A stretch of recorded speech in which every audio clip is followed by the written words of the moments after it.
Quite simply, California's election system needs to be updated and modernized. Many counties are using equipment that will soon be too old and worn down to be accurately used. We've introduced the Voting Modernization Bond Act of 2018 to generate $450 million for counties to use on a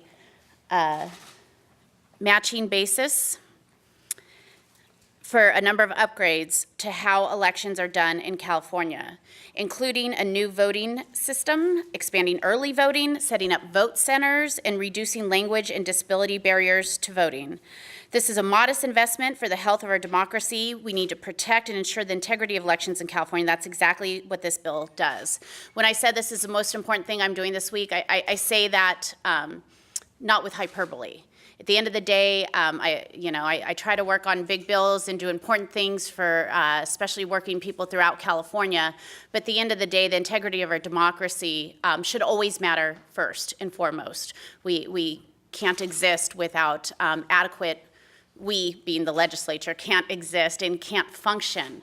Our election system doesn't function if we don't provide the resources necessary to ensure that everybody can feel secure about our democracy and feel good about their voting procedure. So I do think this is the most important thing we're doing this year, and hope that my colleagues and the governor will agree. A threat to our California elections is just over the horizon.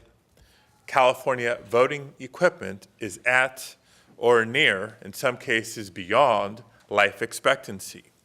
And while the due diligence of county elections officials have made sure that these aging systems were used successfully in last year's election, we prevented risk through due diligence and upkeep, there's no doubt that it is past time that California modernize our voting equipment for future elections. I think we can all agree that our government only works if there's democracy, and we can only have democracy if we can actually vote. We haven't seen the worst case, and we can't afford to see the worst case if we have massive failures in some of these counties on election day. So to avoid that, we know it's been too long. We can't, I don't think any of us would think about using a cell phone from that long ago, and yet we're using voting equipment, sometimes 15 years old, older than my child, my son. So I think it's time that we do this and we hold hands and realize we have to be adults sometimes, raise some money and spend some money in order to ensure that democracy works.